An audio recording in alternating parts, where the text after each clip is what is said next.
শিক্ষার্থী বন্ধুরা, তোমাদের 11.1-এর এই অনুপাত সমানুপাত থেকে যে 6 নম্বর এক্সারসাইজটা আছে, অর্থাৎ 6 নম্বর যে উদাহরণটা আছে, সেই 6 নম্বর উদাহরণটা কিন্তু এইরকম করে আছে। তোমরা বলে লক্ষ্য করো, এটা দেওয়া আছে এবং তোমরা এটা শিখছো আসলে যে পি সমান এইটা হলে প্রমাণ করো পি স্কোয়ার মাইনাস 2p ভাগ x প্লাস 1 সমান 0। কিন্তু এই ম্যাথটাই দেখো এখানে লেখা আছে ঢাকা বোর্ড 2020 এবং বরিশাল বোর্ড 2024, এইটাই এইভাবে আসছিল যে পি স্কোয়ার মাইনাস 2p ভাগ x প্লাস 1 সমান 0 হলে প্রমাণ করো পি সমান এটা। তাহলে নিশ্চয়ই এটা খুব ইম্পর্টেন্ট। এই কারণে এই ম্যাথটা আমরা এইটা থেকে এটা প্রমাণ করা যায় কিভাবে, এটা ভালোভাবে এখন শিখবো।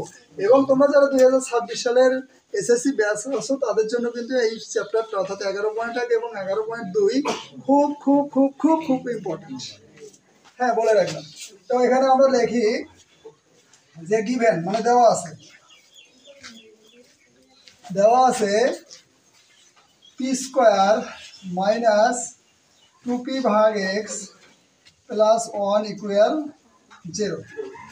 হ্যাঁ, এখন কি করবো দেখো, এখানে দেখো এই যে পি স্কোয়ার প্লাস 1 আর এই যে আমাদের 2p ভাগ x কি আছে চিহ্ন মাইনাস, ওটাকে ডান পাশে পার করে দেবো। তার মানে 2p ভাগ কি হবে x, অর্থাৎ এই যে মাইনাসটা অবস্থায় কি হলো প্লাস। আচ্ছা, এখন দেখো এই যে 2p কে যদি আমরা বাম পাশে নিয়ে আসি তাহলে কি হবে বলো তো, কোথায় যাবে?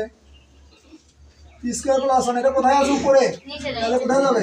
নিচে যাবে। এই যে 2p। ওকে, তাহলে উপরে কত থাকলো? উপরে 1 থাকলো, নিচে x। আর এখান থেকে তো 2p আমাদের কি বাম পাশে চলে আসলো, মানে কোথায় গেল? নিচে। তাহলে উপরে কি থাকে? একটা 1 থাকে। এখন দেখো, এখন হচ্ছে আমরা যোজন আর বিয়োজন করি। যোজন বিয়োজন করলে দেখো তো, এই যে P square plus 1 plus 2p হবে না যোজন, আবার বিয়োজন করলে কি হবে দেখো, পি স্কোয়ার প্লাস 1 মাইনাস কি হবে 2p ইকুয়াল, এখানে যোজন বিয়োজন করো 1 প্লাস x 1 মাইনাস x। এই পর্যন্ত কে বোঝে নেই? সবাই বুঝছে তাই না? আচ্ছা, এখন এখানে লক্ষ্য করো ভালো করে, এখানে একটু বিষয়টা লক্ষ্য করো যে এই দেখো তো P square plus 2ab plus B square, দেখো তো ভাঙালে কেমন হয়? এখানে কত হলো? পি স্কোয়ার প্লাস 2 2 অক্ষে 2p প্লাস 1, তাহলে সূত্র কার পড়ছে দেখো তো, a প্লাস বি। আচ্ছা, তাহলে এখানে দেখো তো উপরে P square plus 2p plus 1 সমান কি লেখা যায়? অর্থাৎ p প্লাস 1 হোল স্কয়ার লেখা যায়, তাই তো? এই যে দেখানো হলো। আবার এখানে যদি মাইনাস থাকে তাহলে কি লেখা যায়? এই যে স্কয়ার, এই যে P square minus 2p plus 1 কি লেখা যায়? অর্থাৎ p মাইনাস 1 হোল স্কয়ার। বুঝতে পারছো? আর উপরে হচ্ছে 1 প্লাস x, নিচে হচ্ছে 1 মাইনাস x। আচ্ছা, এখন আসো এই স্কয়ার আমরা উঠা দিব। এই পাশে দেখছো কি রুট ওভার 1 প্লাস এক্স, তার মানে কি আমরা এটার উপর রুট নিয়ে আসবো, বর্গমূল নিয়ে আসবো। তাহলে বর্গমূল করবো। এখন দেখো রুট ওভার 1 প্লাস পি নাকি P plus 1, sorry P plus 1 root over দিলাম এই যে স্কোয়ার, স্কোয়ার তো আগে থেকে আছে, root over P minus 1 whole square equal, এখানে দেখো এই যেখানে দেখো 1 plus X root over 1 minus. আচ্ছা, কি করা হলো কাজটা? বর্গমূল করা হলো। কি করা হলো? মানে রুটটা এই যে স্কোয়ারটাকে উঠানোর জন্য কি করা হলো? বর্গমূল করা হলো। আবার এই পাশে দেখতেছি আমরা যে রুট ওভার 1 প্লাস এক্স আছে, মানে রুট ওভার 1 এই 1 প্লাস এক্স এর উপর রুট আছে, যার জন্য আমরা কি করলাম? বর্গমূল করলাম। তাহলে এখানে আমরা লিখবো কি রুট করে বা বর্গমূল করে, বর্গমূল করে। হ্যাঁ, বর্গমূল করে রুট। এখন দেখো এই যে স্কয়ার রুট কাটা, তাহলে কি থাকে উপরে পি প্লাস 1, নিচে পি মাইনাস 1 ইকুয়াল, এখানে কি থাকে root over 1 plus X root over 1 minus X. একটু লক্ষ্য করো তো দেখি, ম্যাথটাতে একটু লক্ষ্য করো তো দেখি, চাইছে কি পি সমান root over 1 plus x plus root over 1 minus X. তার মানে কি দেখো তো এটার সঙ্গে এটা কি করা আছে, যোজন করা আছে, আর এটা কি করা আছে, বিয়োজন করা আছে। জাস্ট আমরা যোজন বিয়োজন করবো।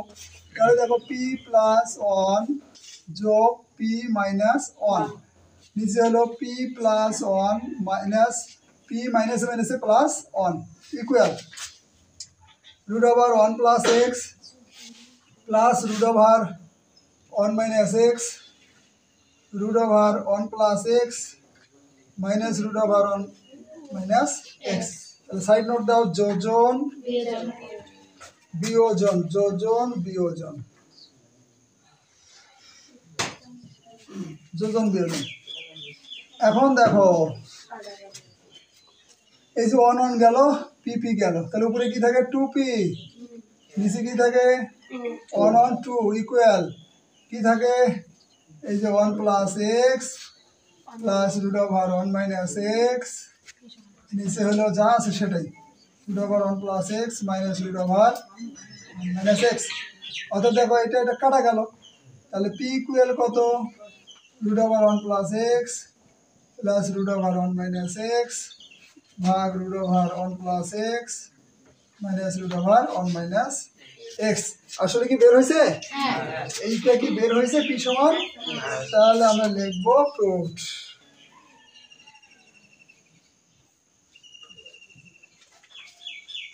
কি বুঝতে পারো নাই?